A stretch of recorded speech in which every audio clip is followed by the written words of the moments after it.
diante da tua igreja, o nosso pastor. Senhor, que o Senhor possa usá-lo poderosamente nesta noite.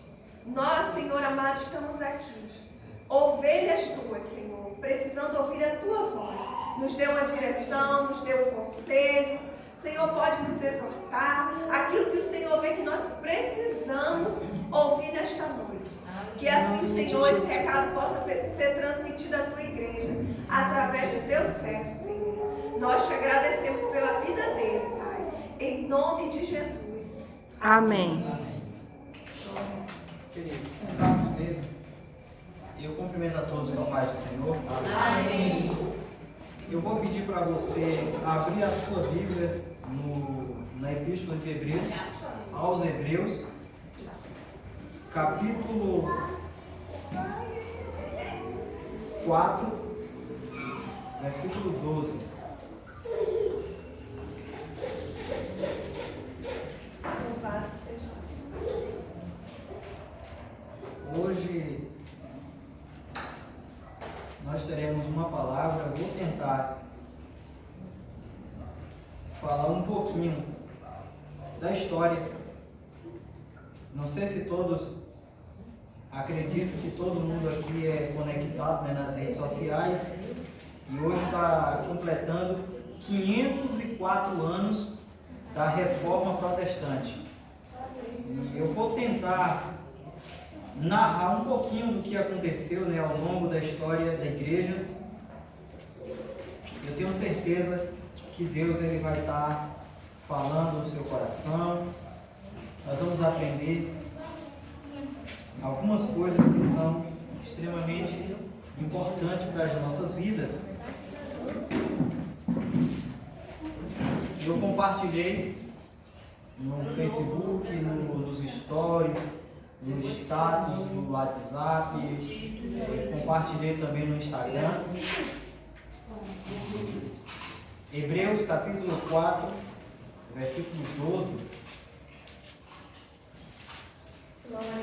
Em um dia 31 de outubro, como o dia de hoje, só que voltando mais de 500 anos atrás, era no ano de 1517, dava-se início a um movimento que ficaria marcado na história, e eu vou tentar traçar um paralelo entre tudo que estava acontecendo na igreja daquela época, o que veio a acontecer posteriormente e o que nós estamos vivendo nos nossos dias.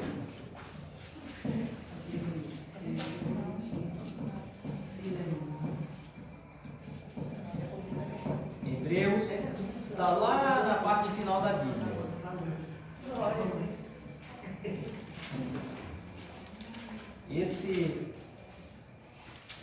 Se não me falha a memória, esse foi o primeiro versículo que eu consegui decorar.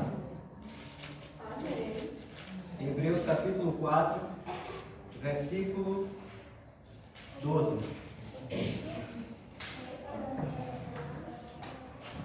Todos acharam?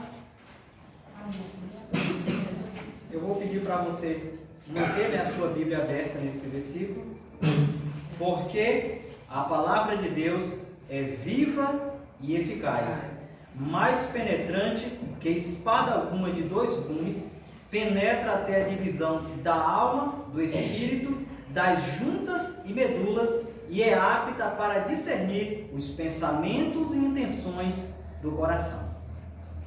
Amém. Poderosa essa palavra. Queridos irmãos, eu mencionei aqui no culto de domingo passado que no Gênesis capítulo 3, versículo 15, ali estava a primeira promessa explícita da Bíblia, quando Deus ele diz que da semente da mulher nasceria um que esmagaria a cabeça da serpente, porém teria também o seu calcanhar ferido por ela. Depois que o homem peca lá no jardim do Éden, junto com a mulher, ambos caíram e se distanciaram da presença de Deus. Quando Deus ele desce no jardim do Éden às 6 horas da tarde, como fazia costumeiramente, ele não encontra Adão. Adão e Eva estavam escondidos. E quando o Senhor se aproxima da localidade onde eles estavam, o Senhor pergunta: Adão, cadê você? E ele responde de lá de trás de uma moita, no meio do mato: Senhor, estou aqui. Mas por que você está aí, Adão? Aí ele vai dizer: porque eu estou nu. A nudez traz ao homem a vergonha. Então, ele estava com vergonha de Deus, por quê? Porque ele tinha transgredido a lei do Senhor. Quando Deus ele vai traçar, ele vai trazer, né, a punição, o castigo, trazer para o homem, para a mulher e para a serpente. Essa promessa de Gênesis 3,15 é que haveria um que viria. Esse viria para trazer a redenção a toda a humanidade. Nós vamos ver que a Bíblia ela vai estar inteirinha, desde o Antigo Testamento, com menções de Jesus Cristo. Porque esse era aquele que viria, né, para remir toda a humanidade, para dar novamente ao homem a condição de limpo, porque até então o pecado o tornava sujo, imundo, distante de Deus. Havia uma grande barreira que separava esse homem de Deus, e essa barreira ela era composta pelo quê? Pelo pecado. Nós vamos observar que quando Deus ele governava tudo aqui, ele trouxe, né, três personagens distintos. Deus ele tinha o rei era responsável por resolver os assuntos burocráticos do reino. Deus ele trouxe também o profeta era aquele que recebia a revelação de Deus e transferia para o povo. Então o profeta era aquele que levava Deus até o povo. E tínhamos o sacerdote era aquele que levava o povo a congregar-se e a adorar a Deus. Se o profeta levava Deus para o povo, o sacerdote levava o povo até Deus. O sacerdote do nosso tempo é o pastor, é aquele, né, que tem a obrigação de conduzir o seu rebanho até Deus. Hoje o pastor Alberto esteve na minha casa, almoçou ali conosco, e nós estávamos, né, conversando e falando, trocando algumas experiências sobre a igreja. Aí quando ele vai embora, aí eu começo a desenvolver o meu papel de pastor. Aí a gente começa a mandar mensagem, lembrar o irmão e perguntar: e Titão, você vai vir? Zana vem também? Porque essa é a preocupação de um pastor. Porque a minha intenção é conseguir juntar todos vocês aqui para que possamos, né, trazer uma adoração pura e sincera para quem? Para Deus. Então esse é o papel do sacerdote. Então no Antigo Testamento Deus ele traçou perfeitamente, né, essas linhas. Mas a Bíblia ela vai falar o tempo inteiro de Jesus Cristo. Ele vem, ele vai chegar o momento que ele virá. O Novo Testamento é a revelação da promessa do Antigo Testamento. Jesus ele vem, literalmente, né, ele nasce, ele é concebido no ventre de uma mulher virgem. E ele morre de forma sacrificial, ele paga, né, o preço que a humanidade precisava. Agora ele coloca o homem que outrora estava nas trevas na sua gloriosa luz. Mas Jesus, ele vai ensinar um grupo seleto de pessoas. Quem eram esses? 12 homens, 12 apóstolos, 12 discípulos, que tinham uma missão, porque Jesus ele dizia: olha, eu vou para o Pai, mas vocês vão dar continuidade à minha obra. Glória a Deus. Quando Jesus ele vai escrever o sermão profético, e dentre as menções que ele vai dar, ele vai dizer as coisas que irão acontecer antes do seu segundo advento, ou seja, da sua segunda vinda. Ele vai dizer: e este evangelho do reino será pregado em todas as nações. Quando, irmãos, nós falamos esse evangelho do reino será pregado, há muita gente que diz que Jesus só vai voltar quando nós pregarmos o evangelho a todos os povos. Na verdade, hoje nós vivemos sob o evangelho da graça. Existem três evangelhos: o evangelho do reino, o evangelho da graça e o evangelho eterno. O evangelho do reino foi iniciado por João Batista e foi concluído por Jesus. Este evangelho do reino já foi pregado.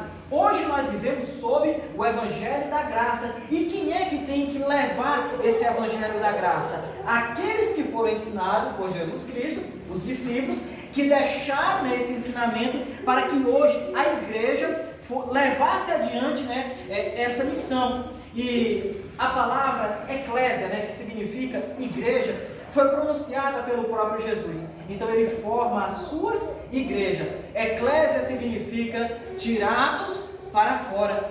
Um povo que foi selecionado, arrancado do seio desse mundo pervertido, né, e colocado à parte. Um povo que não é melhor do que os outros, porém é diferente, porque nós temos uma luz. E essa luz chama-se Espírito Santo. Quando Jesus ele ascende aos céus, os discípulos eles tocam o barco.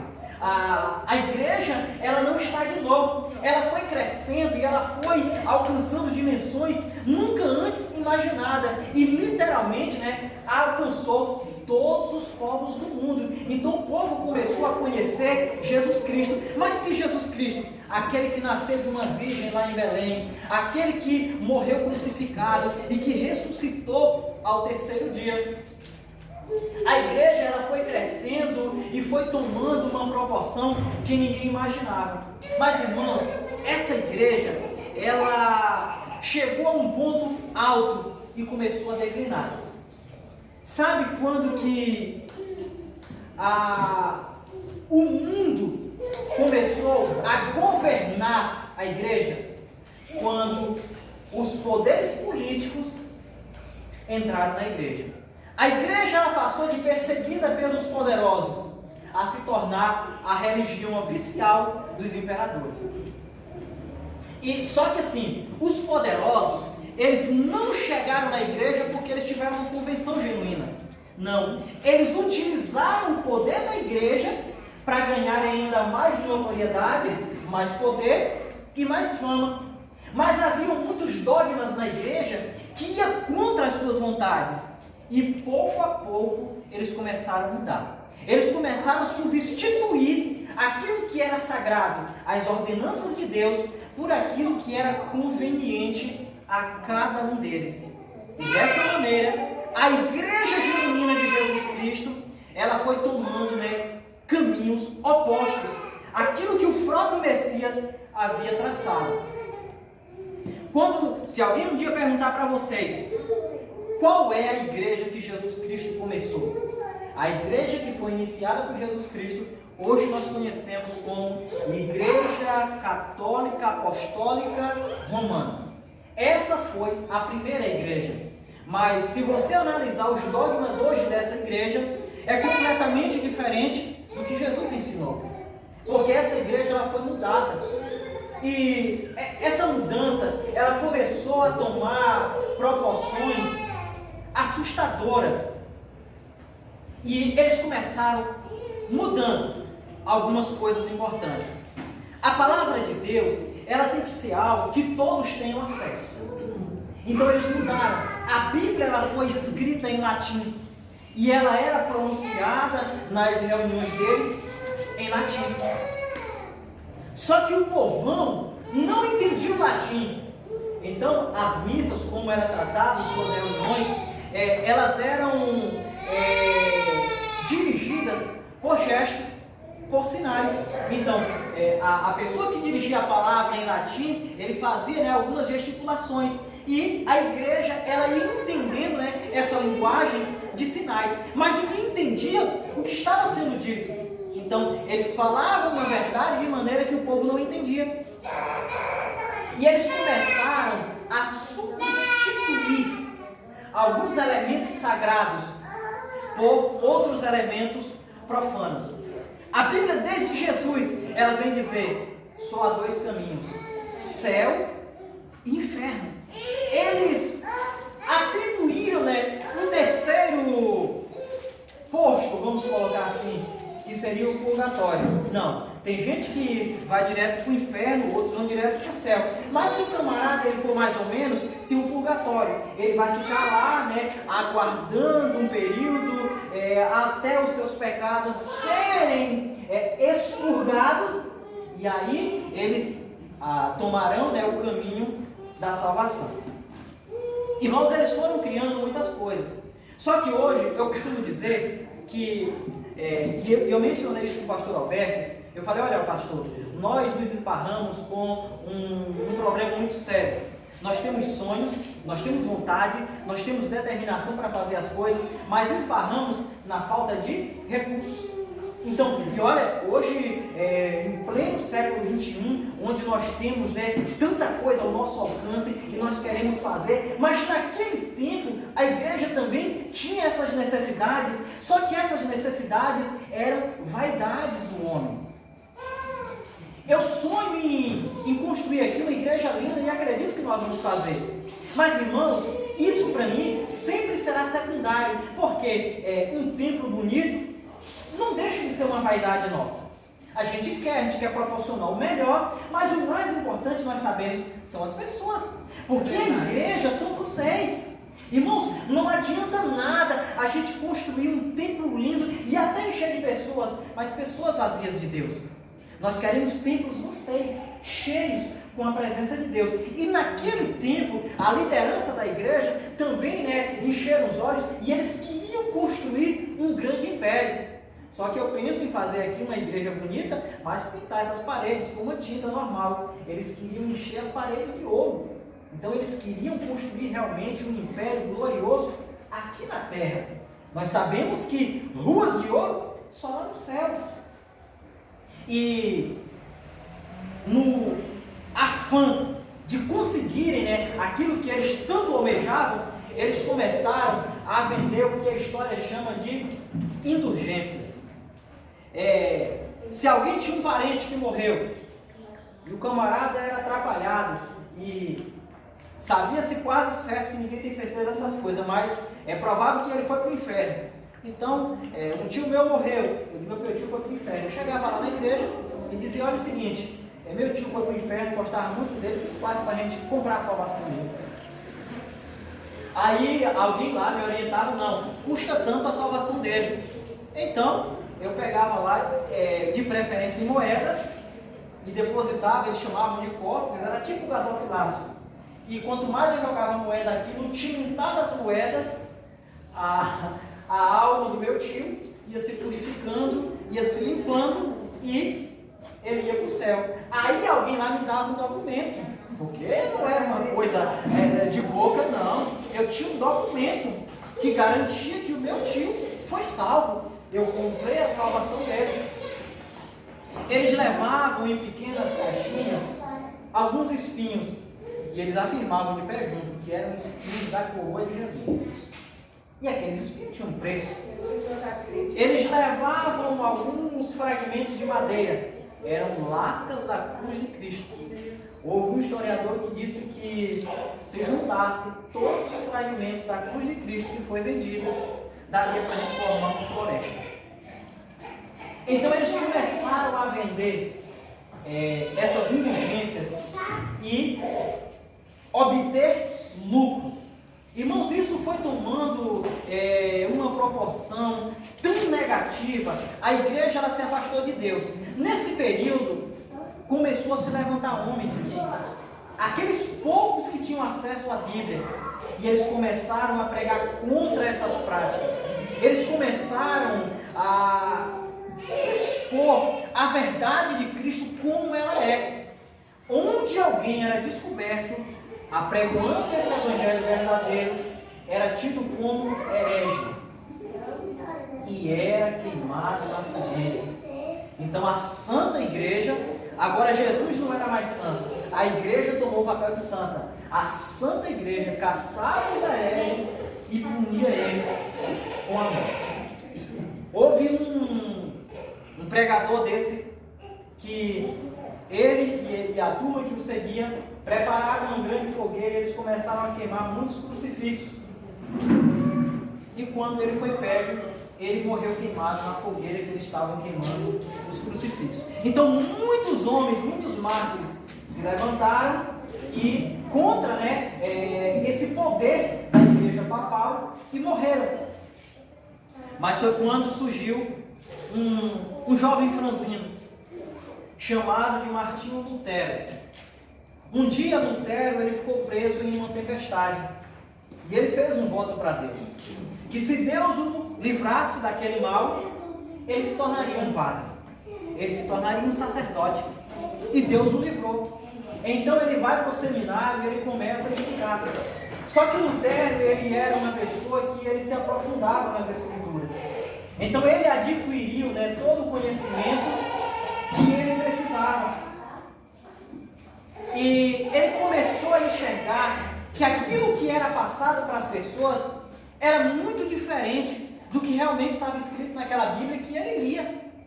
Ele começou a ver que muita coisa não batia. Há muitos que pensam que Martinho Lutero, do nada, ele se rebelou. Não. Ele tentou primeiro no diálogo. Primeiro ele foi para as pessoas que estavam, né, nas posições cabíveis, e ele tentou na conversa. Ele buscou resolver aquele problema, só que ele não foi ouvido. E exatamente no dia 31 de outubro de 1517, quando o Brasil tinha apenas 17 anos de descoberta, os portugueses, né, ainda andavam aqui em Porto Seguro, tentando domesticar os índios, né, enganando os índios com os espelhos e com pequenos objetos domésticos. Nesse dia, Martinho Lutero, na Catedral de Wittenberg, ele escreveu 95 teses e pregou na porta da entrada daquela igreja. O que seriam, irmãos, essas 95 teses? Seriam cláusulas que para ele era de extrema importância, que ele queria discutir para que revesse todo o conceito daquela igreja, porque a coisa precisava voltar para os caminhos de outrora. As coisas precisavam voltar para o rumo normal. Ele sabia que aquela sua escrita naquela localidade seria vista. E não apenas os poderosos, mas todo mundo iria ver. Irmãos, e quando você chama um superior seu em particular e você leva algo para ele, ele pode de alguma forma tentar te calar, ele pode esconder o que você falou ou repassar como ele quer. Mas se você chama esse superior em público, todo mundo está escutando. Não tem como ele distorcer o que você falou para ele. E Lutero sabia que ele seria confrontado. Por isso ele pregou num local onde todo mundo ia ver. Não tinha como, né, esconderem aquilo. Primeiro, ele foi procurado para tentar se retratar, pedir desculpa, dizer que tinha feito uma grande tolice e voltar atrás. Mas Lutero entendia que a igreja precisava mudar, porque aquela igreja não tinha mais Deus. Deus já tinha partido dali há muitos séculos. E o povo estava sendo enganado. O povo estava sendo passado para trás. E principalmente aqueles que tinham mais temor. E ele não seria cúmplice. Ele não iria compactuar com tudo que estava acontecendo. Ali nascia em Lutero o sentimento de um verdadeiro cristão. Nascia em Lutero o sentimento que precisa nascer no coração de cada um de nós. Irmãos, não dá para se conformar com tudo que está acontecendo. Não dá para a gente baixar a cabeça, fingir que é tudo normal, porque não é. A Bíblia vai dizer que não tem como a gente pegar uma lâmpada acesa e esconder embaixo de uma mesa. Se você tem um brilho do Espírito Santo, você vai brilhar. E se você brilha, você incomoda as trevas, porque o poder da luz é dissipar a escuridão. Então, de alguma forma, você vai ferir o que está acontecendo no mundo. Nós temos que tomar o nosso papel. Qual era o risco que Lutero estava correndo? De vida. Mas ele conhecia a verdadeira Escritura, onde a Bíblia diz que adianta o homem ganhar o mundo inteiro e perder a sua alma. Onde a Bíblia diz que aquele que se esquivar para preservar essa vida, ele perdeu a vida eterna. Onde a Bíblia diz que aquele que matar um servo de Deus fez um favor a Deus. Então ele sabia que tinha risco, porque, irmãos, todas as vezes que você se posicionar, você terá um risco. Você sofrerá consequências pelos seus atos. Se você falar, você pode ser punido por aquilo que você falou. Mas se você tem convicção, morra falando a verdade, mas não se cale diante do que está acontecendo. E Lutero, ele não iria se calar. Ele não iria ser comprado. Tentaram de todas as formas. E dentro de tudo aquilo que ele estava falando, destacamos os 5 solas. Sola é uma palavra originada do latim que significa somente. Então, os 5 somente. E eu coloquei aqui na minha ordem, não está numa ordem, nós podemos pegar um como mais importante, outro menos importante. Eu coloquei numa ordem aqui para me finalizar com somente as Escrituras. Mas, primeiro, somente a graça, somente a fé, somente Cristo, somente glória a Deus e somente as Escrituras. Primeiro aqui eu coloquei somente a graça. Isso é um resumo de tudo aquilo que Lutero e os reformadores estavam propondo. Irmãos, somente a graça. A graça, essa palavra, esse termo graça, ele significa favor não merecido. Um favor que a gente não merecia, mas que foi feito. Quem fez? Jesus. Quando ele paga o nosso preço na cruz do Calvário. Colossenses 2,14, Paulo diz que a cédula que havia contra nós, Jesus cravou na cruz do Calvário. Aleluia. Paulo, em 2 Coríntios, no capítulo 12, versículo 9, no texto antecedente a esse versículo, ele diz que ele tinha um espinho na carne. E ele orou 3 vezes para que Deus removesse esse espinho. Mas, no versículo 9 do capítulo 12 de 2 Coríntios, Deus vai dizer: Paulo, a minha graça te basta, porque é na tua fraqueza que o meu poder se aperfeiçoa. Irmãos, a salvação é só pela graça. O que Lutero e os reformadores eles queriam dizer: não há como jogar moedas aqui para garantir a minha salvação ou a salvação de alguém. A salvação ela só é oriunda da graça eminente de Jesus Cristo. Sem a graça não há salvação. Sem esse favor não há redenção. Então, somente a graça de Jesus Cristo é capaz de nos salvar. O segundo, somente a fé. Nós vamos ler lá em Hebreus, no capítulo 11, no versículo 1, diz que a fé é o firme fundamento das coisas que se esperam e a prova das que não se veem. Irmãos, a nossa fé, eu costumo dizer que a fé é o combustível que toca a máquina da vida do crente. É a fé que alimenta o cristão. É só a fé que possibilita enxergarmos Jesus à nossa frente. É só pela fé que nós enxergamos Jesus aqui conosco nesse culto. E no versículo 6 do capítulo 11 de Hebreus, o escritor dessa epístola, ele vai dizer que sem fé é impossível agradar a Deus. Então, somente a fé. Não há nenhum outro tipo de artifício. Não há nenhum outro tipo de meio que possibilite você enxergar a Jesus. Não há nenhuma outra razão que possa lhe mostrar que você é salvo. Eu vejo muitas pessoas dizendo que como é que vocês têm certeza que estão salvos? Eu sempre digo, não há como eu ter certeza da salvação da missionária Tatiana. Não há como eu ter certeza da salvação da minha esposa Poliana. Mas eu tenho certeza da minha salvação. A salvação é pessoal. Você sabe se você está salvo. Aí alguém vai dizer: não, mas você é pecador. Sim, nós somos pecadores. E daí? O céu não é lugar para quem nunca pecou, porque senão nós não chegaríamos lá. Mas o céu é o lugar daqueles que se arrependeram. Nós reconhecemos a nossa situação de pecadores, mas a nossa fé, ela é forte o suficiente para entendermos que Jesus Cristo, Ele perdoou a nossa transgressão. Estávamos nus, distante de Deus, com vergonha, mas Ele sacrificou um animal para vestir Adão, e Ele sacrificou o seu Filho para remover todo o nosso pecado. Aleluia.